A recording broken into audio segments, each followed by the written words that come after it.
Thank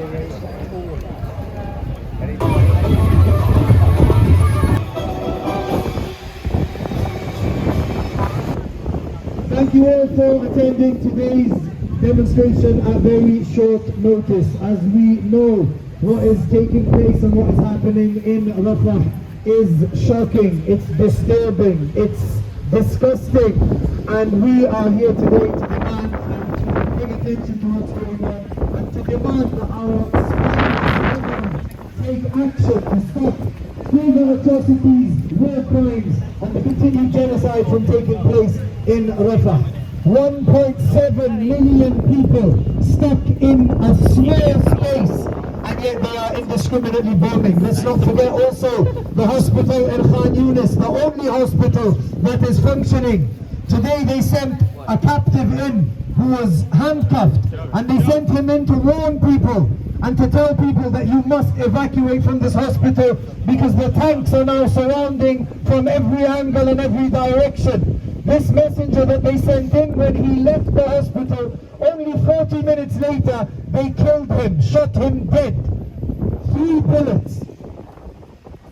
We know what Israel is trying to do. This is an ethnic cleansing. They are trying to kill all of the Palestinian people and take that land to further their settler agenda. But we, the people of Wales, we, the people of Cardiff, the UK, the people of the world, all stand with Palestine, and we will not remain silent as these atrocities continue with the support of our corrupt leaders here in the Western governments. Our government till now has not called for a ceasefire, refused to call for a ceasefire, and continue arming Israel, providing them with the very weapons that are being used to bomb innocent people whilst they sleep in their beds. They think that we will go away, they think that we will get tired, they think the rain or the cold will deter us. You are a testimony that that is not true. We will not be silenced, we will not stop coming out, and we will not stop speaking until Palestine is liberated. This is a promise. This is our promise. We're not doing it for any reason other than being human beings and having care and compassion for all of humanity. All of humanity. And so long as there are innocent people that are losing their lives, being oppressed, and having their rights and liberties stripped away from them, we will come out and speak on their behalf. We have it very easy and lucky here where we live. We have rights, we have freedom, we have the ability to come out here and speak. We need to use those liberties and luxuries that we have to speak out for people across the world who, if they even think of gathering like this, those gatherings will be bombed by F-16 jets. We've seen what's happening in Jenin as well in occupied Palestine, where the Palestinian authorities themselves are shooting and attacking people, Palestinians who are protesting for Gaza. This is a problem that we face where we see dictatorships all over the world and authoritarian regimes dictating to people what their freedom and liberty looks like. We, alhamdulillah, thank God, we have freedom, we have liberty. We do not fear our children being bombed when they go to school. Our children do not fear us being bombed when we go to the shop to get them bread. Another video I saw today was a man, he left his home at 4 a.m. today in Rafah to go and get bread. When he came back to his house 4 hours later, every single member of his family was dead under the rubble. This is the reality for the people of Palestine, for the people of Gaza, and this is why we are here today, to say that enough is enough. Our government is complicit, they have blood on their hands, and we will not stop until every single one of them is held accountable for their complicity in these crimes. So let's say it loud and say it clear. Free, free! Palestine! Free, free! Palestine! Free, free! Palestine! From the river to the sea! Palestine will be free! From the river to the sea! Palestine will be free! Gaza, Gaza, don't you cry! We will never let you die! Gaza, Gaza, don't you cry! We will never let you die! As always, before we start, because we have something planned for today, so I'm going to read everybody some information that we might need, and then I'm going to pass on. We've got a few speakers, and then we have some action planned. So, if the police talk to you, no matter the question, protect yourself, protect other people, and say no comment. Even the police officers in blue are police officers, and their job is purely to gain information about protesters. Say no comment. What do we say? No comment! If the police tell you to do something, check that they are acting lawfully.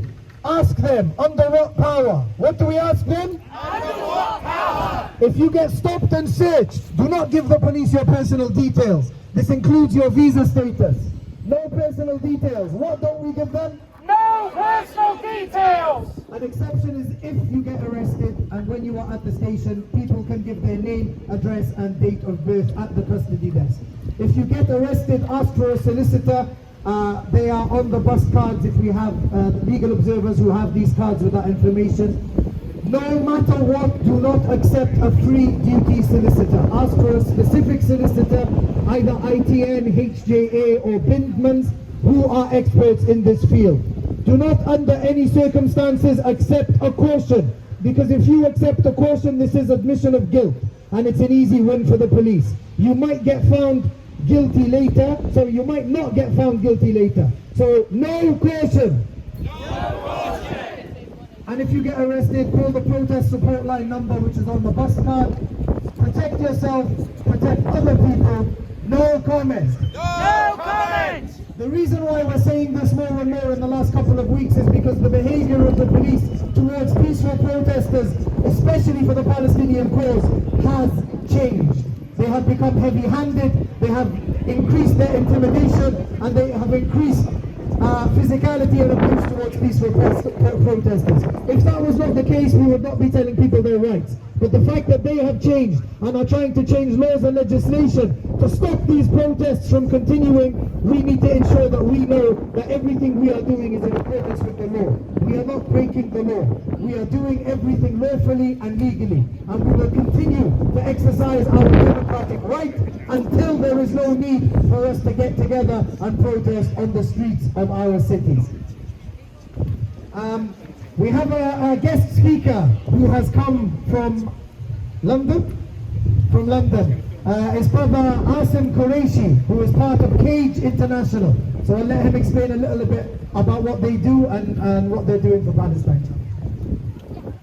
Bismillah wa salatu wa salam ala Rasulillah. Assalamu alaikum. And good evening to everybody. Thank you so much to all of you in Cardiff for welcoming me and inviting me to share a few words with you today. I'm the research director of an organization called Cage. We're an advocacy group.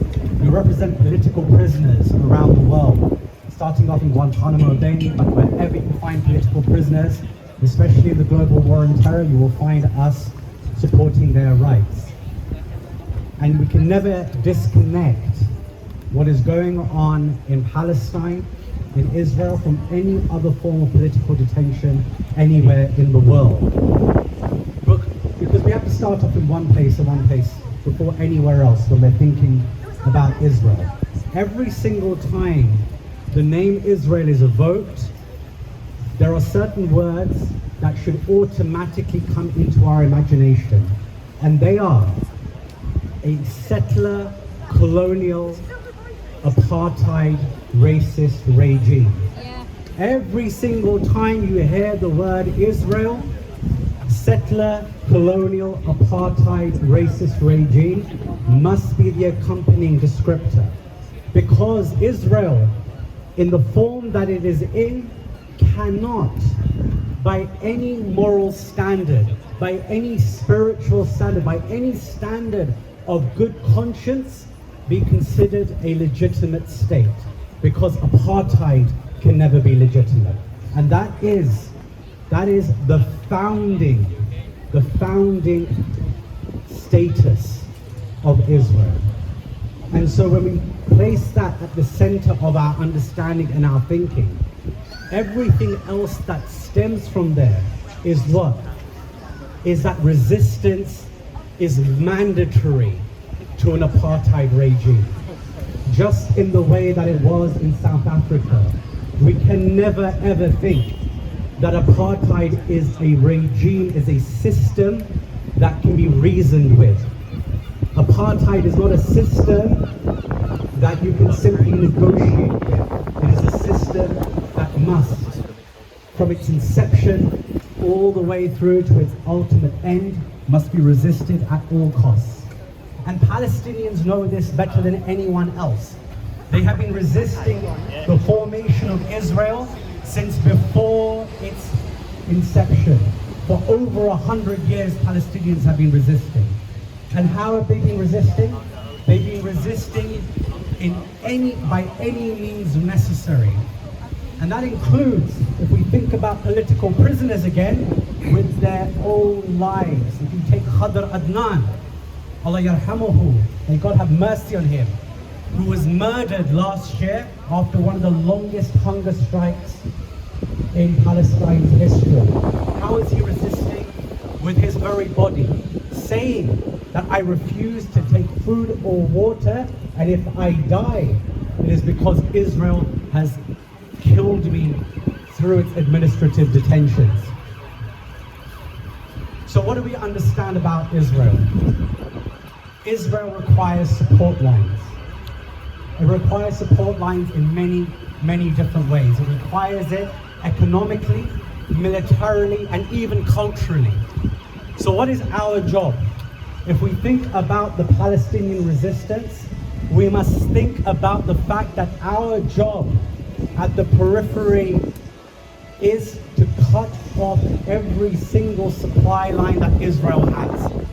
Any supply line, whether it's through banking, by closing your Barclays account, whether it's through their weapons arms deals, we shut those down. Look at organizations like Palestine Action, support their work. They are literally stopping arms, weapon-grade drones from reaching Israel. Look at culturally, you have student protests in London, like at University College London, where they renamed one of their buildings the Rafah Al-Arid Centre, letting not only the student population know, but the whole of the university know that we will simply not allow Palestinian martyrs to be forgotten in any space at any time. And so, what is the call? The call is we shut off the oxygen that supplies Israel in any space that we find it, by boycotting, by divesting, and by sanctioning. That is our call. That is what we must do in the small spaces and the large spaces, putting ourselves in between the supply lines that keep Israel functioning. I thank you so much for taking the time to listen to me and for allowing me to gather here today with you. I wish all the best for this crowd and in your continued movement.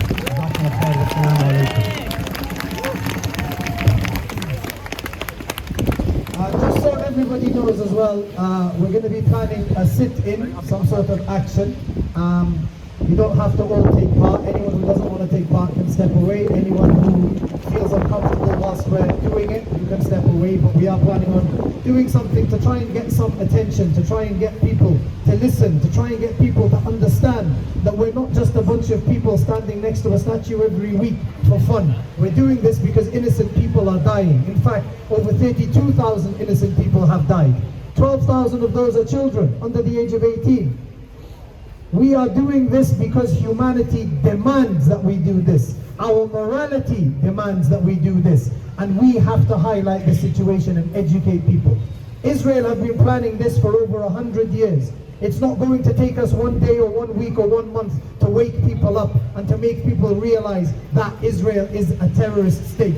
This is going to take time, but we have committed to this for the long run, and we need to educate people. We need to highlight this. Sometimes some of the things that we do might be disruptive and people might not like it. Well, that's tough luck. If us causing you disruption for 30 minutes annoys you, what annoys us is the death of innocent people continuously. Even after this country, or fake country, is being investigated by the world's highest court for genocide and war crimes, they continue to carry on committing war crimes and continuing their genocide. We will not be silenced. as Brother Asim said, one of the key points and one of the key things that we have to keep doing is boycotting. We have to keep targeting the weapons factories. We have to keep telling people that they have to shut their Barclays down. We need to encourage people not to go to places like Starbucks and McDonald's. All of these companies that are complicit, either funding the genocide or mocking the deaths of those that have been killed, need to be cancelled completely. Some good news for everybody. Piers Morgan looks like has been fired from Talk TV. But this is what we need to do. All of the characters, all of the famous influencers, the celebrities, the footballers, all of these people that are promoting Israel or standing with Israel, or still till now, after 128 days, calling it self-defense, these people need to be put in their place. Because the money that they are getting to say these things is not worth losing their careers over. But they've made their choice, we have to make ours. And the corrupt politicians also that are accepting money from the Israeli lobby, coming up to this election in 2024, we need to make sure that that money is money wasted. And that these politicians who are still part of groups like the Labour Friends of Israel or the Conservative Friends of Israel, we need to make sure that they don't. We are all here friends of Palestine. We all here stand with Palestine. And we will not stop what we are doing until the liberation of Palestine. So we're going to make it loud, we're going to make it clear, and we're going to let the whole world know. Free! Free!